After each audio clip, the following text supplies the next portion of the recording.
Rabbil alamin, assalatu wassalamu ala asyrafil anbiya'i wal mursalin wa ala alihi wa ashabihi ajma'in.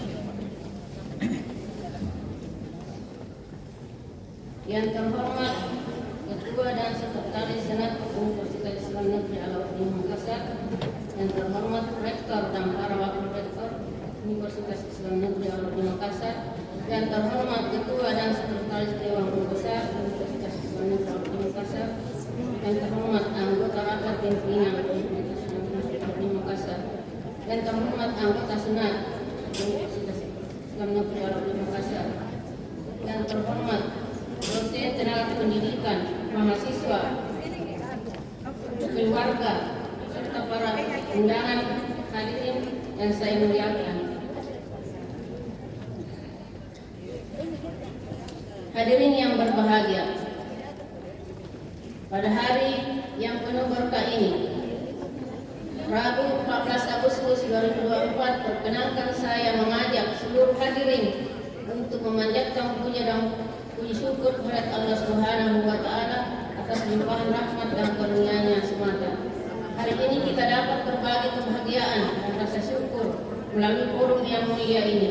Saya bersyukur karena diberi kesempatan untuk memenuhi tradisi akademik dan terjaga dan terawat yang baik di UIN Alauddin Makassar, yakni menyampaikan pidato pengukuhan sebagai guru besar bidang ulumul Quran, program studi Tata Negara Islam, Sastra Syariah, Fakultas Syariah dan Hukum UIN Alauddin Makassar. Dalam sidang terbuka Senat UIN Alauddin Makassar yang mulia ini, perkenankan saya menyampaikan sedikit sumbangsi pemikiran tentang tafsir progresif terhadap akwaris perempuan dalam Al-Quran, mencari keseimbangan antara teks dan konteks. Akwaris perempuan menjadi perbincangan yang berkepanjangan di kalangan masyarakat Muslim. Masyarakat secara sosial ekonomi sulit melepaskan kecenderungan pembagian yang dirasa tidak berimbang secara faktual. Rasa ketidakpuasan dalam menerima hasil pembagian harta warisan berdasarkan hukum Islam tidak jarang melahirkan konsekuensi yang memecah persaudaraan, karena sebahagian ahli waris tidak menerima pembagian harta warisan yang telah ditentukan sesuai urut al-muqaddarah. Rasa keadilan menurut mereka tampak berbeda dengan semangat keadilan yang tersurat dalam Al-Quran. Hal ini tentu diakibatkan oleh perbedaan persepsi antara yang ada dalam Al-Quran dan pemahaman masyarakat itu sendiri. Perdebatan ini pada prinsipnya berakar dari hukum dasar yang disebutkan dalam Al-Quran surah An-Nisa ayat 11, pembagian 2:1. Laki-laki memperoleh 2 bagian dan perempuan 1 bagian. Al-Quran memang telah secara tegas membedakan secara mutlak hak laki-laki dan perempuan, namun mereka menganggapnya sebagai sesuatu yang belum ringan. Sejauh ini, studi tentang respon masyarakat cenderung melihat 3 kelompok masyarakat. Satu kelompok masyarakat yang mengikuti ketentuan pembagian 2:1. 2 kelompok masyarakat yang menginginkan keseimbangan pembagian 1:1. Dan kelompok yang ketiga mengikuti hukum adat yang berlaku dalam masyarakat melalui musyawarah dan mufakat. Kelompok yang berpegang pada hukum dasar dalam Al-Quran surah An-Nisa ayat 11. Bismillahirrahmanirrahim. Yusikumullahu fi auladikum lidzakari mithlu hadzal unsyayain. Allah mensyariatkan, mewajibkan kepadamu tentang pembagian waris untuk anak-anakmu. Bagian seorang anak laki-laki sama dengan bagian 2 orang anak perempuan.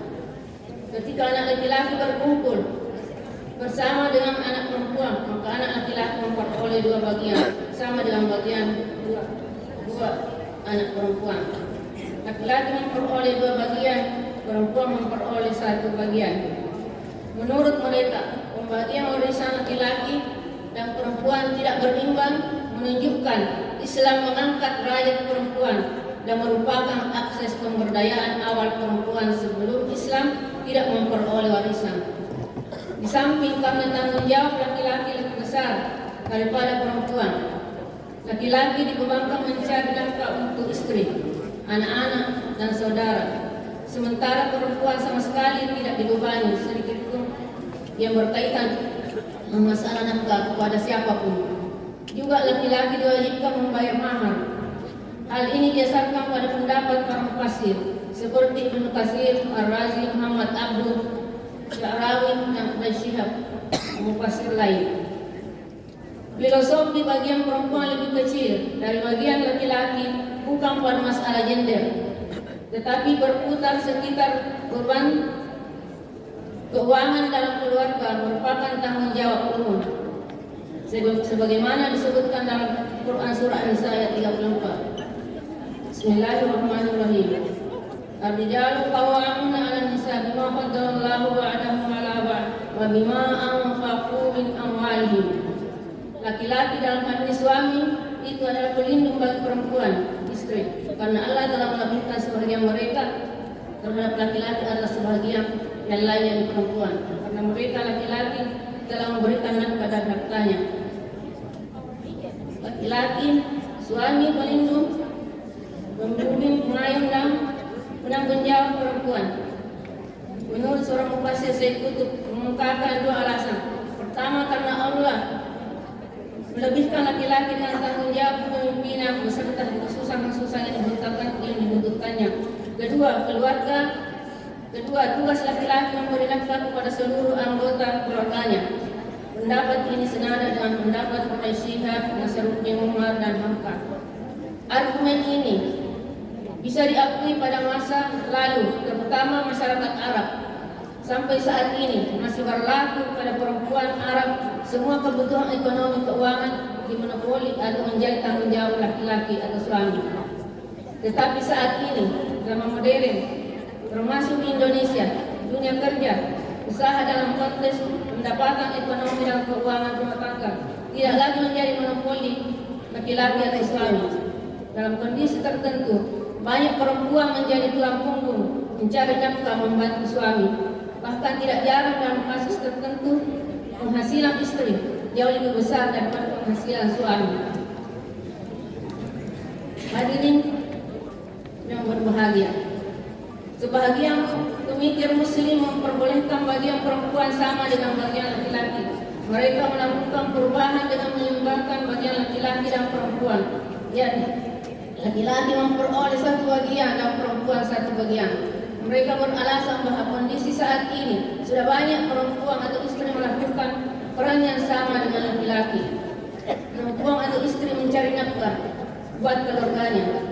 Misalnya karena suaminya tidak memiliki kecerdasan dan kemampuan mencari nafkah, atau karena suaminya sakit tidak mampu mencari nafkah buat keluarganya.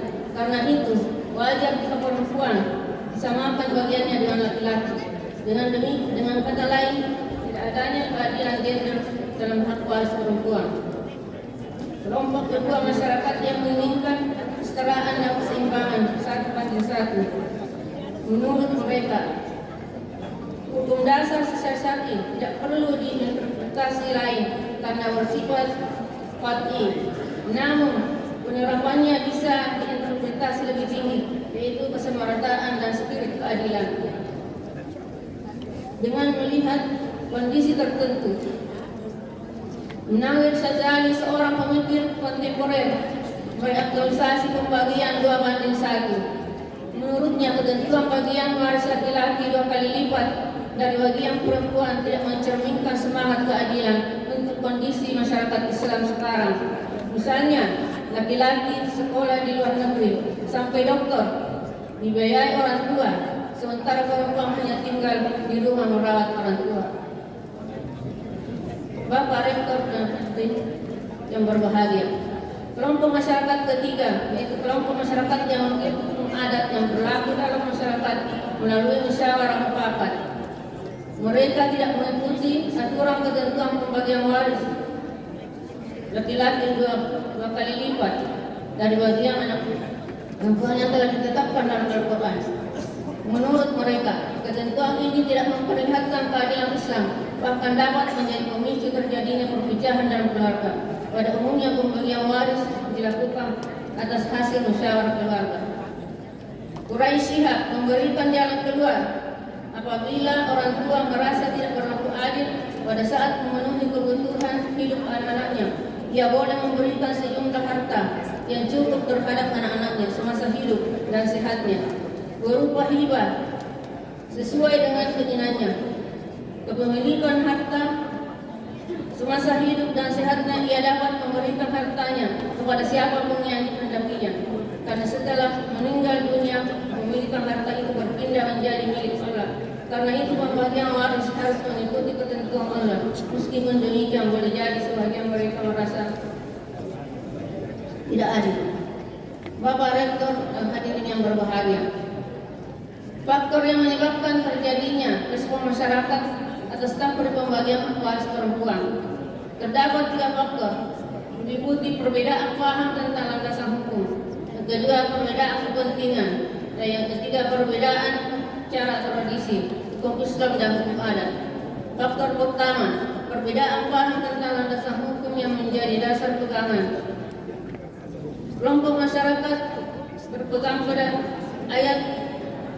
makna teks ayat Quran surah An-Nisa ayat 11 akan mempertahankan haknya, di mana laki-laki mendapatkan bagian 2 kali lipat dari bagian perempuan.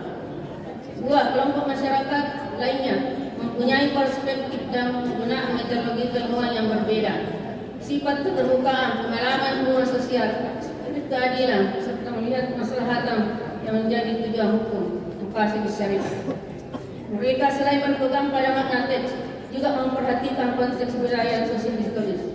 Faktor kepentingan. Faktor kedua, perbedaan kepentingan, yang para ahli waris memiliki kepentingan masing-masing yang berbeda dan mencari keuntungan untuk kepentingan pribadinya.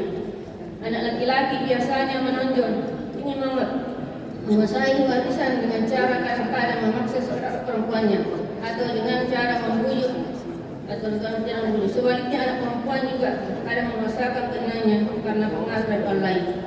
Faktor ketiga, perbedaan kearifan lokalisme atau tradisi suatu daerah. Pembagian harta warisan dilakukan sesuai dengan tradisi dalam masyarakat, mengikuti hukum adat yang berlaku dan sejalan dengan hukum Islam. Fenomena yang terjadi dalam masyarakat setelah orang tuanya meninggal dunia, ahli warisnya bermusyawarah tentang hasil bagiannya masing-masing. Hasilnya mereka sepakat membagi rata. Bahkan ada di antara saudara yang memperoleh lebih banyak melihat kondisi saudaranya. Misalnya tabungannya banyak dan tidak jarang di antara saudara ada yang menyerahkan semua bagiannya kepada saudaranya yang telah membutuhkan. Hal ini dilakukan setelah diberikan bagiannya masing-masing sesuai dengan ketentuan dalam Al-Quran. Karena ayat tersebut bersifat ta'til sumut wa qatil bilal, yang bersifat bainan. Perbedaan interpretasi ini terjadi disebabkan perbedaannya pendekatan yang digunakan dalam memahami pendasar. Kelompok yang memahami ayat dengan perbedaan teks semata tanpa melihat makna teks.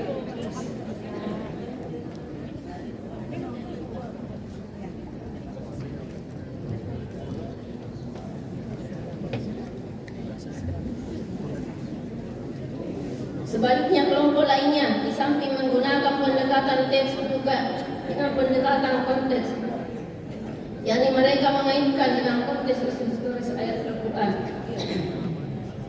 bahwa ayat harus dilihat latar belakang kondisi masyarakat dan dalam istilah yang tafsir al-adab al-ijtimai, melihat perkembangan masyarakat saat ini. Konteks situasi merupakan salah satu gaya bahasa yang utama dalam memahami ayat Al-Quran. Perkembangan ini dilihat jika perempuan disamakan karena perannya sama dengan laki-laki. Apabila laki-laki lebih banyak mengambil kekayaan orang tua, misalnya anak laki-laki sekolah lebih tinggi, sementara perempuan tinggal diam di rumah, merawat orang tua dan menanggung segala kebutuhannya, tidak mengambil fasilitas, tentu tidak adil jika perempuan memperoleh bagian lebih kecil. Bahkan Sebaliknya, perempuan bisa memperoleh dosa dalam kondisi seperti ini. Hasil lebih taakuli, karena itu syariat diambil taakulinya. Bisa mengembangkan penafsiran ayat yang tidak berbagi satu. Ayat itu tidak selamanya diartikan sama.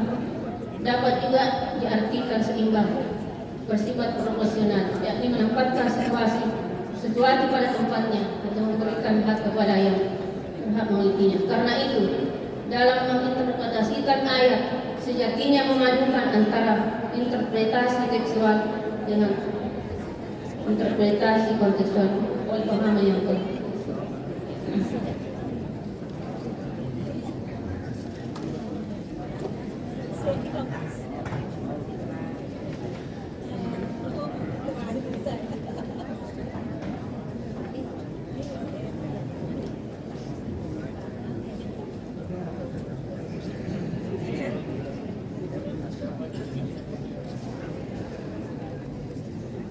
pada kesempatan ini, secara khusus saya ingin menyampaikan ucapan terima kasih kepada Menteri Agama yang telah menerima usulan dan memberikan kepercayaan kepada saya untuk memangku jabatan berbesar dalam bidang ilmu tafsir pada Fakultas Syariah dan Hukum Al-Azhar Makassar. Ucapan terima kasih kepada Rektor Al-Azhar Makassar Profesor Hamdan Manis MA BSD yang telah memberikan dukungan dan support atas capaian ini. Terima kasih kepada Wakil Rektor 1254, Kepala Biro Administrasi Akademik Mahasiswaan, Kepala Biro Administrasi Umum, Dekan Fakultas Syariah dan Hukum, para Ketua Prodi, pada Ketua Prodi Hukum Tata Negara Islam, pada tim penilai jabatan akademik dosen Al-Azhar Makassar sekaligus sebagai berkas pengajuan guru besar saya, Profesor Ahmad Abu Bakar, beserta seluruh tim yang selalu menyemangati saya. Terima kasih Prof. Ahmad Abu Bakar atas esensi dan perkenannya memeriksa dan meneliti secara detail nilai-nilai karya ilmiah saya. Ini disingkat-singkat, hanya ya. Terima kasih kepada Menteri Hukum Profesor Haji Muhammad Majid MA, pimpinan Pondok Pesantren Diri Mangkoso. Ya, dan tempat berdiri dengan saya. Dan sebenarnya hari ini ada 3 acaranya untuk Burutta, ada pagi, ada siang, ada sore. Tapi karena kecintaan kepada alumni diri ini, kita beliau mengucapkan hari ini.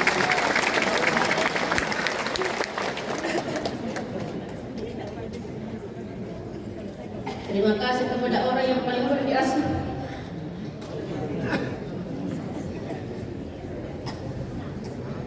Dalam hidupku.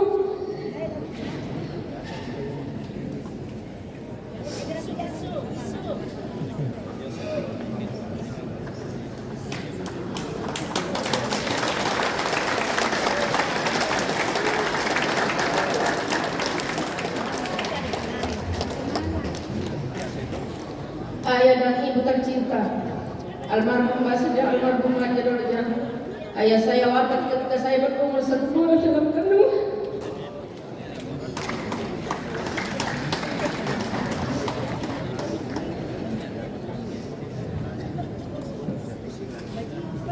Selanjutnya ibulah yang telah mengasuh membesarkan nama diri saya dengan cinta yang tidak pernah pudar. Beliau sangat menyayangi sekali tanpa pilih kasih.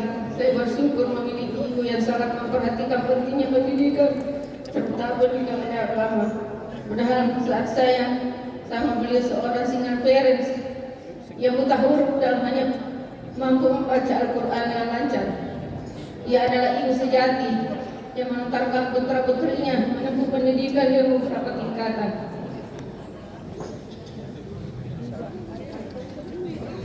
Ada yang sampai S2.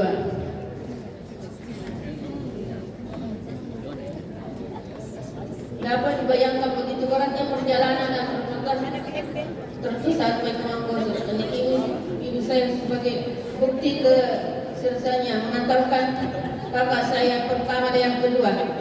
Mohon kepada seluruh hadirin, kakak saya yang pertama, yang kedua silakan berdiri.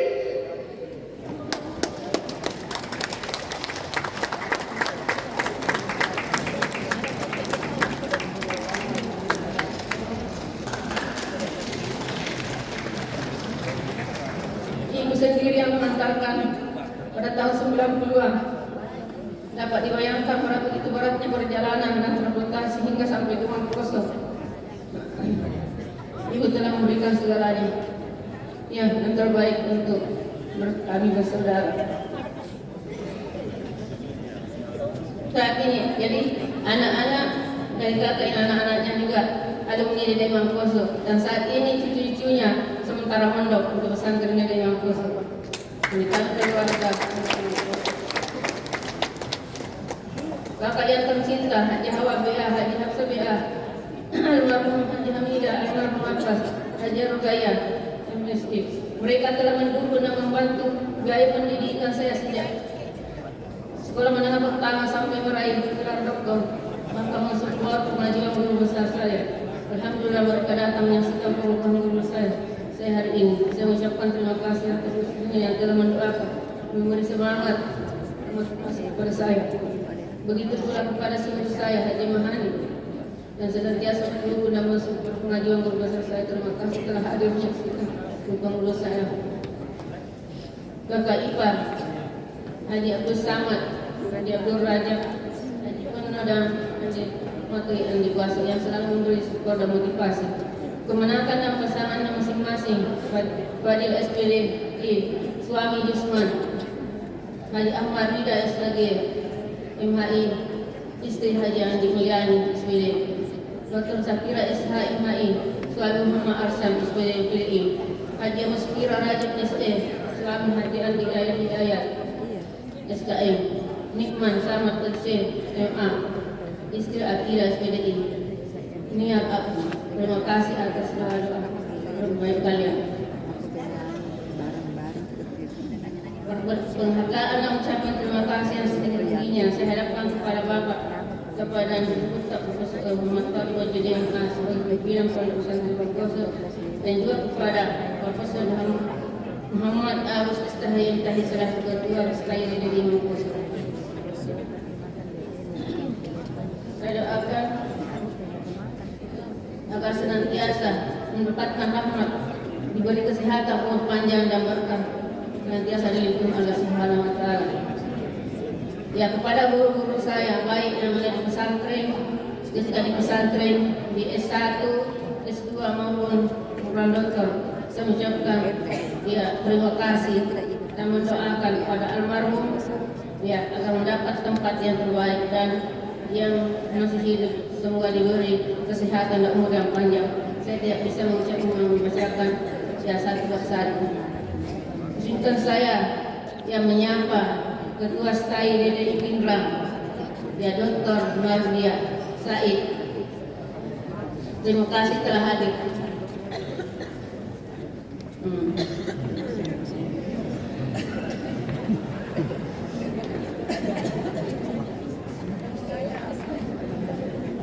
Terima kasih juga kepada para alumni DDI Mangkuso dan warga DDI pada umumnya.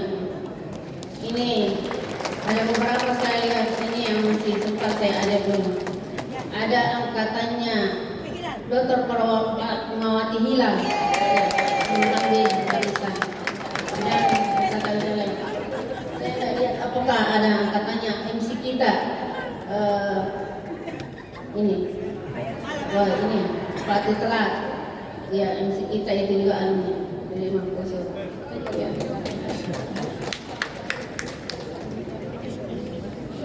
Dan terkhusus saya ucapkan penghargaan dan terima kasih serta doa kepada Andri Guruta almarhum Adi Muhammad Amri Said beserta dengan putra dan putrinya.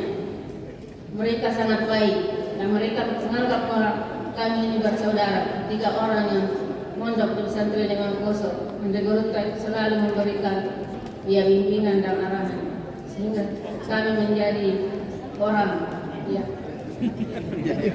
masih banyak. Ya, jadi saya tidak sempat lagi menyebutkan siapa terima kasih ini. Akhirnya, saya tidak mampu membalas semua jasa dan budi baik Bapak Ibu. Karena itu saya berdoa, semoga Allah Subhanahu wa Ta'ala melimpahkan kebaikan dan keberkahan yang berlipat ganda untuk semua pengorbanan para guru, sahabat, pimpinan dan orang-orang terdekat saya. Karena sesungguhnya Allah tidak mengabaikan perbuatan baik kita semua. Atas segala perhatian dan perkenan itu Bapak dan hadirin sekalian, saya haturkan terima kasih. Mohon maaf atas segala kekurangan dan kehilapan. Allahumma bi'la wa nitahid. Assalamualaikum warahmatullahi wabarakatuh.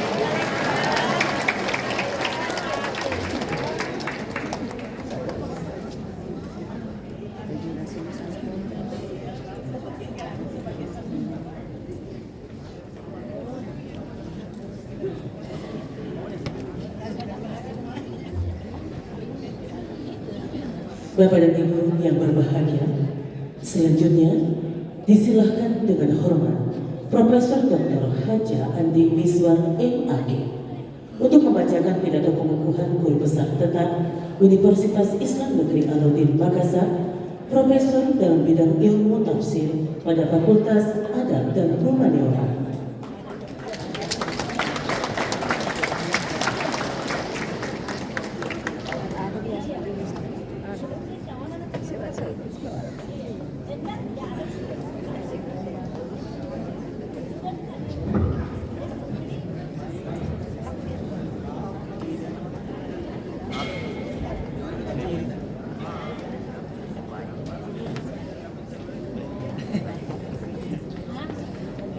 Assalamualaikum warahmatullahi wabarakatuh.